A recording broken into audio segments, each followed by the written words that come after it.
When you're a child, the world feels different. You see things with fresh eyes, you ask questions that adults forget to ask, and you believe in wonders that others call impossible. This is exactly where our story begins, with a man who once was a little boy, and who never forgot the lessons he learned from a very special visitor. That visitor was not from this earth. He came from the stars. And his name was the Little Prince. The story opens with the narrator, a pilot. He remembers something that happened when he was 6 years old. One day, he saw a picture in a book about wild animals. It showed a boa constrictor snake swallowing a large animal whole. Fascinated, the boy drew his own version of the snake. But when he showed his picture to adults, they didn't see what he saw. They thought it was only a hat. When he tried to explain that it was actually a snake digesting an elephant, they laughed and told him to focus on more important things like math and geography. From that day on, he stopped drawing. He felt misunderstood. That memory stayed with him as he grew older. And years later, he became a pilot. He flew planes across the skies, far away from crowds, because he felt more at home with silence than with people who could not see the world the way he did. But then, something happened that would change his life forever. While flying over the Sahara Desert, his plane suddenly broke down. Alone, with little food and water, he had to figure out how to survive. That's when, out of nowhere, he heard a small, clear voice. "Please," the voice said, "draw me a sheep." Imagine his shock. He turned and saw a little boy with golden hair standing right in front of him. The boy looked calm, innocent, and almost glowing under the desert sun. He was not lost, not scared, not even thirsty. He was just there. And he repeated his request, "Draw me a sheep." At first, the pilot thought he was dreaming. Who could this child be, in the middle of the endless desert? But the boy was real. And so, he tried to draw a sheep. His first attempt wasn't very good. The boy shook his head. He tried again. Still not good enough. Finally, out of frustration, the pilot drew a simple box and told the boy, "The sheep you want is inside." The boy's face lit up with joy. "That's perfect," he said. For the first time, the pilot felt understood. The pilot began to call this boy the Little Prince. He soon discovered that the prince came from another planet, a tiny one no bigger than a house. The prince called it his asteroid, and later, the pilot learned it was known to scientists as asteroid B612. On his little world, the prince lived alone. He spent his days watching sunsets, cleaning his volcanoes, and taking care of his rose. Ah yes, the rose. This was no ordinary flower. She appeared suddenly one day on the prince's planet. She was beautiful, proud, and demanding. The prince loved her deeply, but she confused him with her words. She bragged about her beauty, and sometimes she acted as if she did not care for him at all. But secretly, she loved him too. The prince could not always understand her, and that made him restless. So one day, he decided to leave his tiny planet and explore the universe. He wanted to learn more about life, about love, and about what truly matters. The prince's journey took him to different planets, each with only one inhabitant. And each of these characters represented something about adults that he did not understand. On the first planet he visited, he met a king. The king wore a royal robe and spoke with authority, but he had no subjects to rule over. He claimed he was the ruler of everything, the stars, the planets, even the pilot's airplane. But when the prince looked closer, he saw that the king's power was an illusion. He gave orders only when they could be obeyed. If the sun was setting, he would command it to set. If the prince wanted to leave, he would order him to go. The king believed he was wise, but the prince saw only loneliness. From there, the prince traveled to the second planet, where he met a very vain man. This man wanted nothing more than admiration. He begged the prince to clap his hands so that he could tip his hat in return.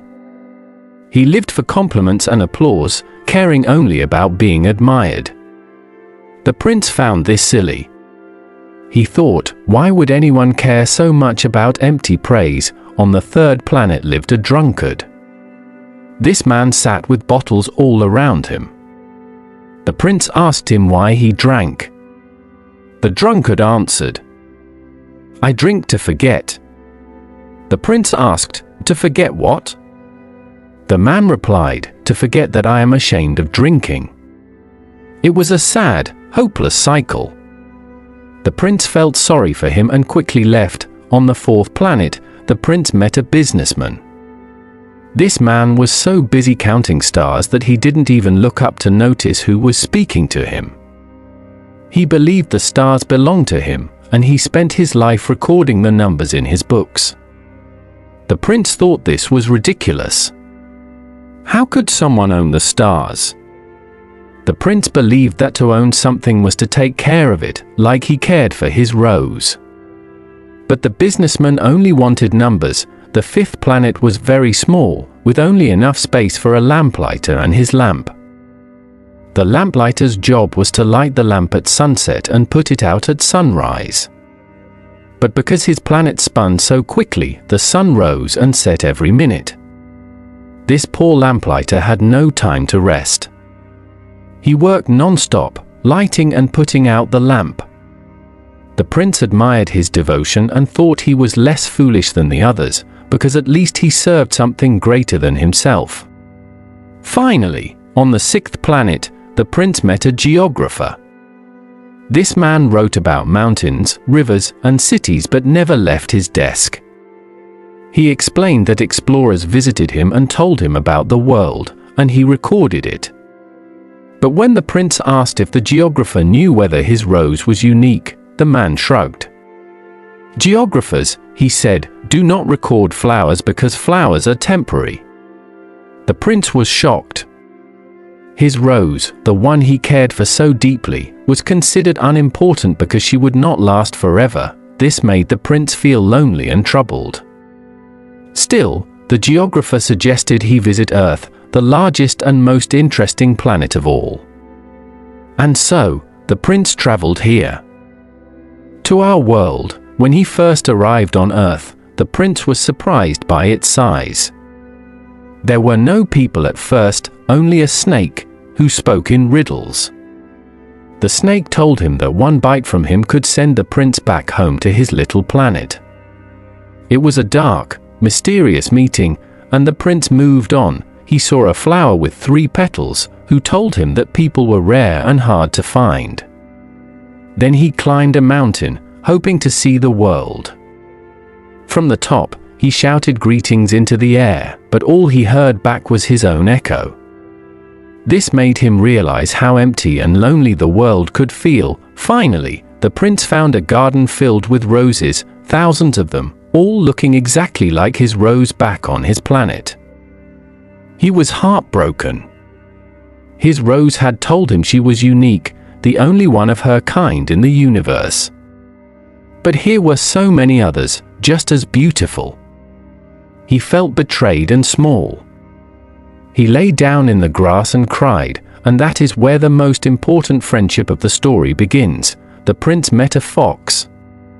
The fox was wild at first and did not want to play. But little by little, the fox explained a secret to the prince.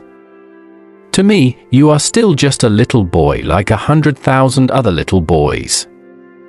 And I do not need you. And you do not need me.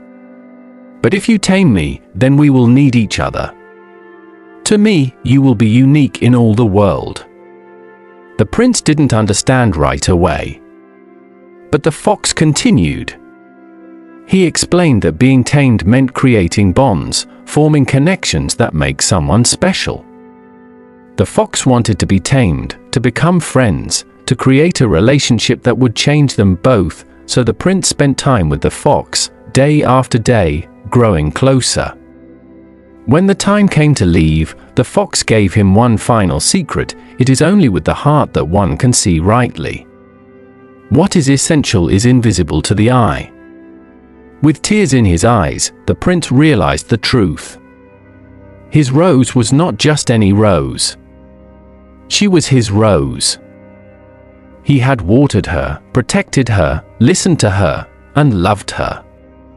That care made her unique. Even if there were thousands of roses in the world, none of them could ever replace the one he had left behind. This was one of the greatest lessons the little prince learned on earth. The fox's secret stayed in the little prince's heart. What is essential is invisible to the eye. Those words echoed again and again as he thought about his rose. He finally understood why she was different from every other flower in the world. It wasn't because she looked different. It wasn't because she had special beauty. It was because she belonged to him, and he belonged to her. Their bond, their love, made her irreplaceable. But even as he realized this truth, the little prince still wandered across earth, searching for meaning, searching for understanding. And soon, his path crossed once more with the pilot. The pilot had been working on his airplane in the desert. Every day, he struggled with broken parts, trying to repair them before his water ran out. He was worried, but the presence of the little prince made the desert less lonely. The boy told him stories, asked questions, and made him think about life in new ways. The little prince's questions were never ordinary. He would look at the stars and ask, "Do sheep eat flowers even if they have thorns?" He would wonder why adults care so much about numbers but forget about sunsets. He made the pilot realize how often grown-ups forget the most important things. As the days passed, the pilot began to see the world through the eyes of the little prince. He remembered his childhood drawings. He remembered the boa constrictor that adults once thought was a hat. And he realized that imagination, wonder, and love were far more important than the things adults call serious. One day, the little prince told the pilot about his rose. His voice was full of tenderness, but also sadness. He confessed that he had left her because he did not understand her words. She had been proud, a little vain, and sometimes difficult. But she had also given him love, even if she hid it behind sharp words. "I should not have left her," he admitted softly. "I should have seen her heart." The pilot listened, and in that moment, he felt the boy's loneliness. He knew the little prince wanted to go back to his rose. But how could he return? The desert sun grew hotter each day, and the pilot grew weaker. His water was almost gone. The airplane was still broken. And then, just as hope began to fade, something extraordinary happened. The little prince led the pilot on a long walk through the sand. For hours they walked, with nothing but the wind and the stars above them. Finally, they came to a well. It was not what you'd expect in the middle of the desert. It was old, hidden, and yet, it worked. They pulled up water, cool and fresh. The pilot drank deeply, and the little prince smiled, but the boy's smile carried a secret. The pilot noticed it. It was the kind of smile that hides sorrow. The little prince had made a decision. That night, he spoke of the stars. "The stars are beautiful because of a flower you cannot see," he said. He explained that when he looked at the stars, he would think of his rose. For him, the stars would always laugh, because they reminded him of her. Then, almost as if he were preparing to leave, the little prince said something that frightened the pilot. He asked him not to watch. He said it would look as if he were dying, but it would not be true. His body would remain here, but his spirit would return to his planet. the pilot didn't understand at first. But soon, he realized what the boy meant. The snake he had met earlier in the desert was his answer. Its bite, deadly to humans, was the way for the little prince to return to the stars. The pilot begged him not to do it. He did not want to lose his friend. He had grown to love the boy, his innocence, his wisdom, his laughter. But the little prince was calm. "It's too far. I cannot carry this body with me," he explained gently. That night, under the silent desert sky, the pilot saw the little prince standing still, his golden hair glowing in the moonlight. The snake struck. The boy fell softly into the sand. And when the pilot rushed to him, he was gone. The next morning, the body was nowhere to be found. The desert was empty. The pilot was alone again. But he was not the same man he had been before, at last. He fixed his airplane and left the desert. But he carried the memory of the little prince in his heart. He remembered his laughter, his questions, and the way he made even a desert well feel like the most magical gift in the world. And now, whenever the pilot looks at the stars, he remembers what the boy said, "When you look at the sky at night, since I will be living on one of them, and since I will be laughing on one of them, for you it will be as if all the stars are laughing. You, only you, will have stars that can laugh." So now, every time the narrator looks up, he sees not just distant lights. He hears laughter. He feels friendship.